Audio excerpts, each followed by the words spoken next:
Thank you.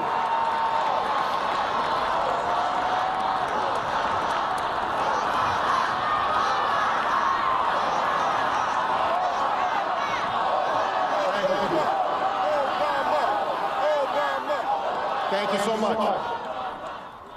Vice President Biden, Mr. Chief Justice, members of the United States Congress, distinguished guests, and fellow citizens.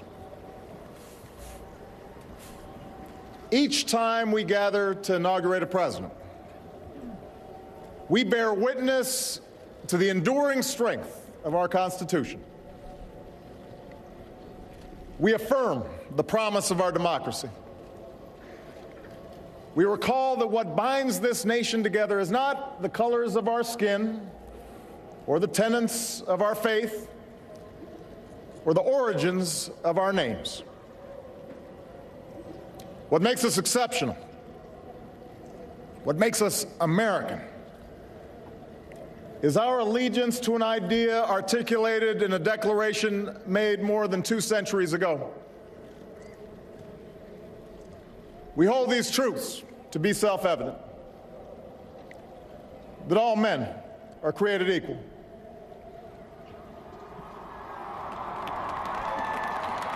that they are endowed by their Creator with certain unalienable rights, that among these are life, liberty, and the pursuit of happiness. Today, we continue a never-ending journey to bridge the meaning of those words with the realities of our time. For history tells us that while these truths may be self-evident, they have never been self-executing. That while freedom is a gift from God, it must be secured by His people here on earth. The patriots of 1776 did not fight to replace the tyranny of a king with the privileges of a few or the rule of a mob. They gave to us a republic, a government of and by and for the people, entrusting each generation to keep safe our founding creed. And for more than 200 years we have. Through blood drawn by lash and blood drawn by sword, we learned that no union founded on the principles of liberty and equality could survive half slave and half free. We made ourselves anew and vowed to move forward together. Together, we determined that a modern economy requires railroads and highways to speed travel and commerce, schools and colleges to train our workers. Together, we discovered that a free market only thrives when there are rules to ensure competition and fair play. Together, we resolved that a great nation must care for the vulnerable and protect its people from life's worst hazards and misfortune. Through it all, we have never relinquished our skepticism of central authority, nor have we succumbed to the fiction that all society's ills can be cured through government alone. Our celebration of initiative and enterprise, our insistence on hard work and personal responsibility, these are constants in our character. But we have always understood that when times change, so must we. That fidelity to our founding principles requires new responses to new challenges. That preserving our individual freedoms ultimately requires collective action. For the American people can no more meet the demands of today's world by acting alone than American soldiers could have met the forces of fascism or communism with muskets and militias. No single person can train all the math and science teachers we'll need to equip our children for the future, or build the roads and networks and research labs that will bring new jobs and businesses to our shores. Now, more than ever, we must do these things together as one nation and one people.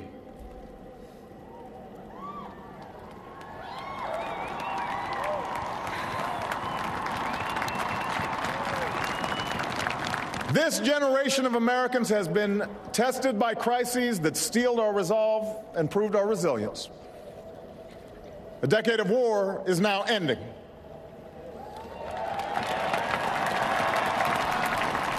An economic recovery has begun. America's possibilities are limitless, for we possess all the qualities that this world without boundaries demands: youth and drive, diversity and openness, an endless capacity for risk, and a gift for reinvention. My fellow Americans, we are made for this moment, and we will seize it so long as we seize it together.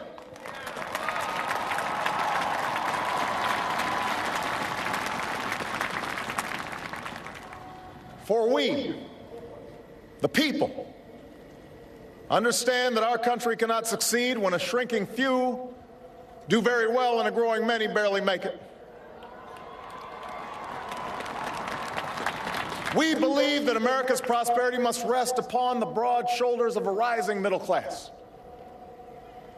We know that America thrives when every person can find independence and pride in their work, when the wages of honest labor liberate families from the brink of hardship. We are true to our creed when a little girl born into the bleakest poverty knows that she has the same chance to succeed as anybody else because she is an American, she is free, and she is equal not just in the eyes of God, but also in our own.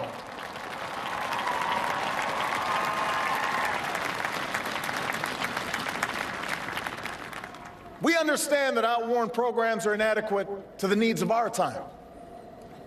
So we must harness new ideas and technology to remake our government, revamp our tax code, reform our schools, and empower our citizens with the skills they need to work harder, learn more, reach higher.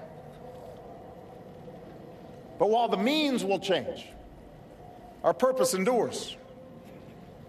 A nation that rewards the effort and determination of every single American. That is what this moment requires. That is what will give real meaning to our creed. We, the people, still believe that every citizen deserves a basic measure of security and dignity. We must make the hard choices to reduce the cost of health care and the size of our deficit. But we reject the belief that America must choose between caring for the generation that built this country and investing in the generation that will build its future.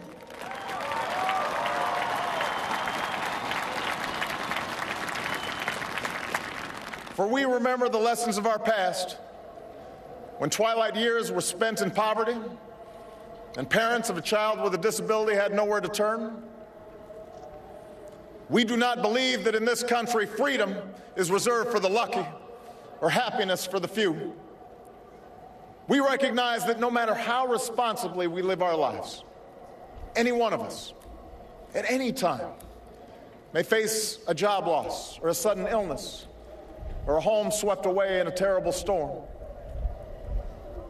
The commitments we make to each other through Medicare and Medicaid and Social Security, these things do not sap our initiative, they strengthen us.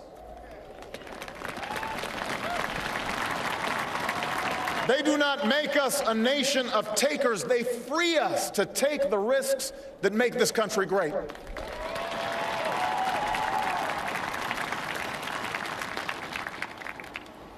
We, the people, still believe that our obligations as Americans are not just to ourselves, but to all posterity.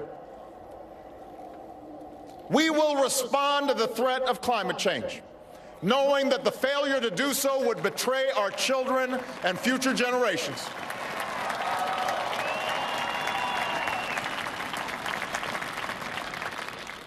Some may still deny the overwhelming judgment of science, but none can avoid the devastating impact of raging fires and crippling drought and more powerful storms.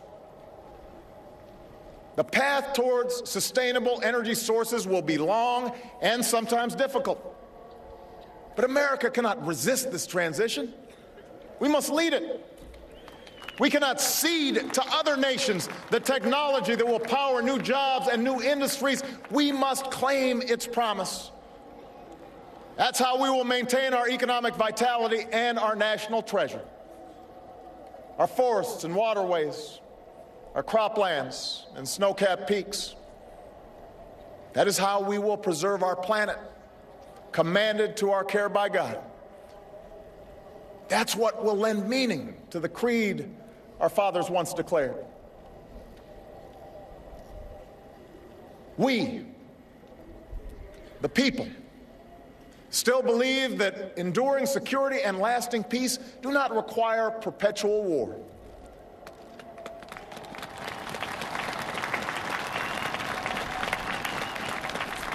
Our brave men and women in uniform, tempered by the flames of battle, are unmatched in skill and courage.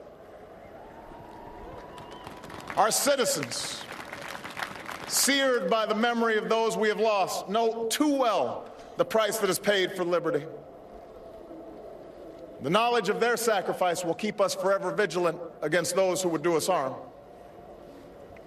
But we are also heirs to those who won the peace and not just the war, who turned sworn enemies into the surest of friends, and we must carry those lessons into this time as well. We will defend our people and uphold our values through strength of arms and the rule of law. We will show the courage to try and resolve our differences with other nations peacefully, not because we are naive about the dangers we face, but because engagement can more durably lift suspicion and fear. America will remain the anchor of strong alliances in every corner of the globe. And we will renew those institutions that extend our capacity to manage crisis abroad. For no one has a greater stake in a peaceful world than its most powerful nation. We will support democracy from Asia to Africa, from the Americas to the Middle East, because our interests and our conscience compel us to act on behalf of those who long for freedom. And we must be a source of hope to the poor, the sick, the marginalized, the victims of prejudice, not out of mere charity, but because peace in our time requires the constant advance of those principles that our common creed describes: tolerance and opportunity, human dignity, and justice. We, the people, declare today that the most evident of truths, that all of us are created equal, is the star that guides us still. Just as it guided our forebears through Seneca Falls and Selma and Stonewall, just as it guided all those men and women, sung and unsung, who left footprints along this great mall, to hear a preacher say that we cannot walk alone, to hear a king proclaim that our individual freedom is inextricably bound to the freedom of every soul on earth.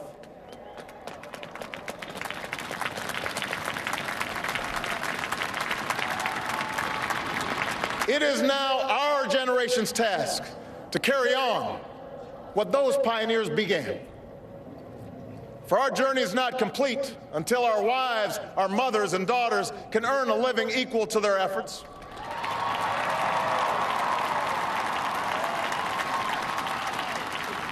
Our journey is not complete until our gay brothers and sisters are treated like anyone else under the law. For if we are truly created equal, then surely the love we commit to one another must be equal as well. Our journey is not complete until no citizen is forced to wait for hours to exercise the right to vote. Our journey is not complete until we find a better way to welcome the striving, hopeful immigrants who still see America as a land of opportunity, until bright young students and engineers are enlisted in our workforce rather than expelled from our country.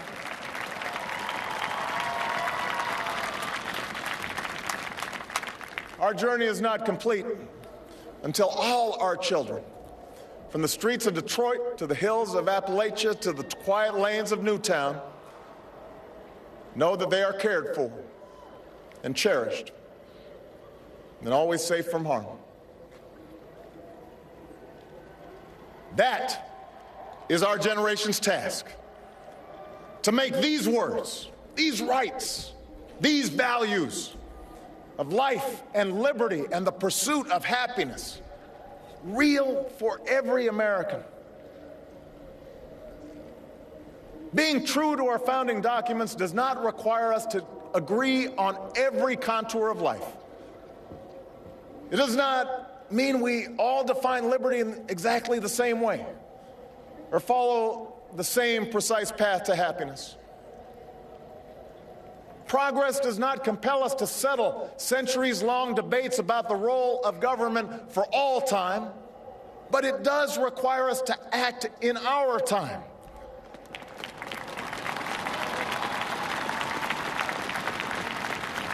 For now, decisions are upon us, and we cannot afford delay. We cannot mistake absolutism for principle, or substitute spectacle for politics, or treat name-calling as reasoned debate. We must act. We must act knowing that our work will be imperfect.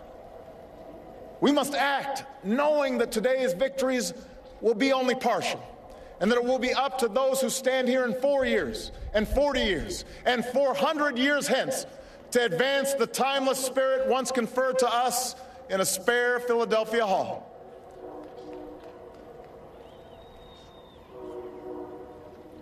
My fellow Americans, the oath I have sworn before you today, like the one recited by others who serve in this Capitol, was an oath to God and country, not party or faction. And we must faithfully execute that pledge during the duration of our service. But the words I spoke today are not so different from the oath that is taken each time a soldier signs up for duty, or an immigrant realizes her dream. My oath is not so different from the pledge we all make to the flag that waves above and that fills our hearts with pride. They are the words of citizens, and they represent our greatest hope. You and I, as citizens, have the power to set this country's course. You and I, as citizens, have the obligation to shape the debates of our time, not only with the votes we cast, but with the voices we lift in defense of our most ancient values and enduring ideals. Let us, each of us, now embrace with solemn duty and awesome joy what is our lasting birthright. With common effort and common purpose, with passion and dedication, let us answer the call of history and carry into an uncertain future that precious light of freedom. Thank you, God bless you, and may He forever bless these United States of America.